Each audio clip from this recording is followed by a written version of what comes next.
everybody, it is Miss Joseph here to read chapter 12 of The White Giraffe by Lauren St. John.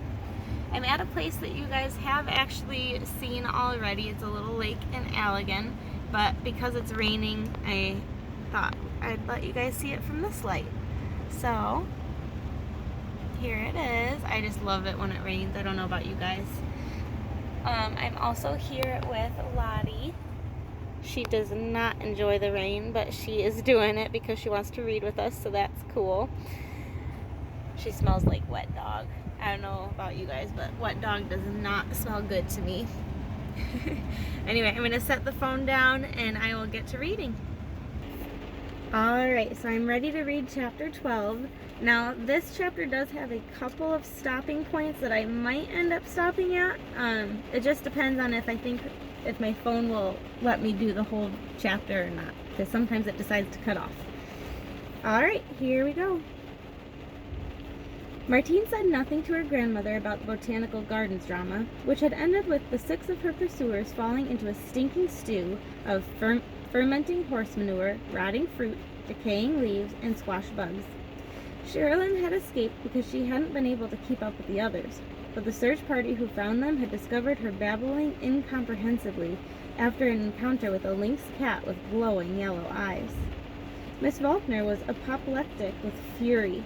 She was particularly enraged that no one would own up to what had happened.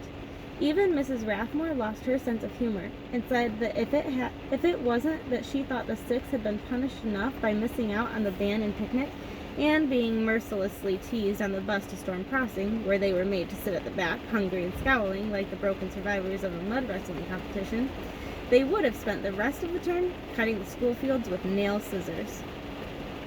What nobody could figure out was how Martine and Ben came to be sitting quietly on a picnic blanket near the band, enjoying hot buttered corn and big slabs of milk tart, a vanilla custard pie.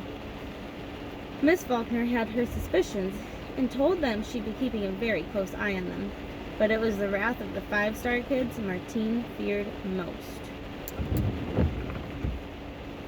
"We'll get you for this," Scott Henderson had hissed as he boarded the bus, dripping, and somehow she didn't doubt they would. Fortunately for Martine, ever since her grandmother had found her helping out in the garden the morning after the fight, a truce had been declared at home, so much so that Gwen Thomas finally relented and allowed Martine to go with Tendai when he did his rounds of the reserve the following weekend.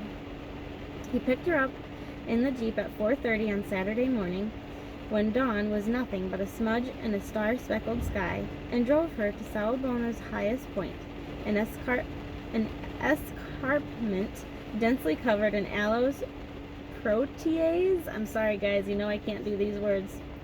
Protease? I don't know. It's a plant. And a shrub that smelled like curry. Cacti clung to the lichen-plastered rocks. The track that led to the top of the escarpment was badly eroded and treacherous, so Tendai and Martine walked the last part of the way, and the sky was etched with fiery hues when they reached their destination.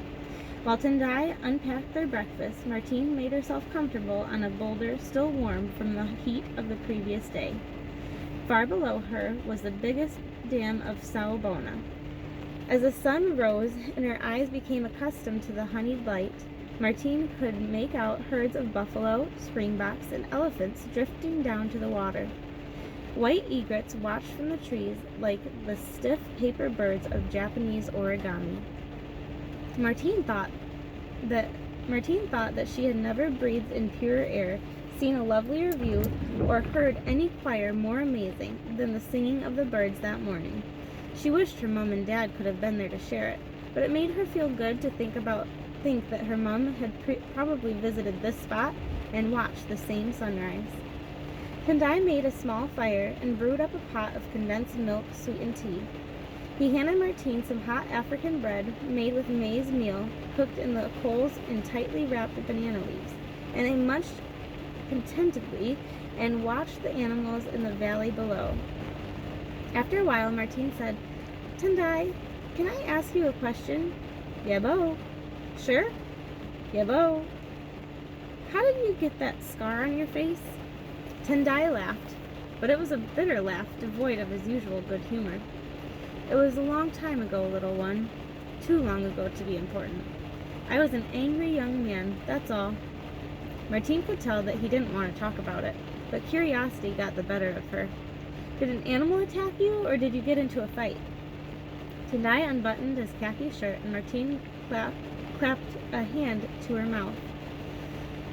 His back and broad chest were crisscrossed with 50 or 60 thick, raised scars. It was as if someone or something had tried to cut him into a million pieces. What animal would do this?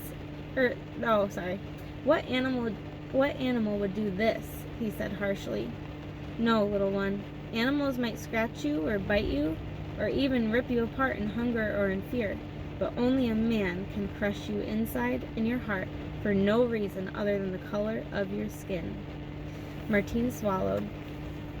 Tendai had a faraway expression on his face. When he began to talk, it was as if he were seeing something that had happened in another land, in another lifetime. He had been 12 years old when his parents had moved from a peaceful village in Drakensberg Mountains to the notorious township of Soweto, near Johannesburg in search of work. For many years, Tendai recalled, it was as if the devil himself had moved to Soweto and turned it into hell. But it was hell just for black people. Whole families lived in corrugated iron shacks without toilets or running water. When darkness fell, we burned fires to keep away the cockroaches and rats, and armed gangs roamed the streets. He stopped. "Perhaps I should not be telling you this. Your grandmother might not like it." Martine got up from her boulder and moved nearer to him. "Please, Tendai," she said, "I want to know." In spite of the hardship of life in Soweto, Tendai considered himself luckier than most. His mother was a trained teacher, and she helped him study in their shack. He worked hard and dreamed of one day being able to return to the mountains and buy a farm of his own. When he was 17, he managed to get a job as a clerk at a railway station. He was prouder than he had ever been in his life. There was only one problem. Every day he walked 5 miles to work, and almost every day he was stopped by police wanting to check his papers. At that time, it was illegal for a non-white, a man of color, to go anywhere without identification. One policeman in particular, it was as if he hated me without even knowing me. Sometimes I felt that he was just waiting to catch me out. Martine realized she was trembling. "And did he?" Tendai nodded. "He caught me without my papers. My mother had washed my shirt and had forgotten to return the papers to the pocket after it was dry. The policeman began to strike me with his stick and shout at me for having no identification. When I reminded him that he had checked it many times before, he called me names. Then he tore my shirt. I had kept my temper all this time, but when he tore my shirt, without it, I couldn't go to my job. I'm sorry to say, I punched him as hard as I could." After that, Tendai remembered very little. When he regained consciousness, he was in a prison hospital covered in the welts of a... this word is spelled S-J-A-M-B-O-K. I don't know how to say it, I'm sorry. Sjambok? A whip made of rhinoceros hide. When he was released from jail 9 months later, he found that his parents had been taken away by the authorities. He never saw them again. At 18, he was a broken man, living rough on the streets of Johannesburg, when Grace sent for him. "It was Grace who taught me that the best revenge is forgiveness," Tendai said. "Sometimes the thing that hurts your enemies most is to see that you are not like them. Grace introduced me to your grandfather, who changed my life.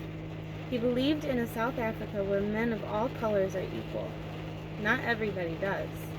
"Why not?" asked Martine. For some reason, the face of Alex Dupree's, as he threatened her, swam into her mind.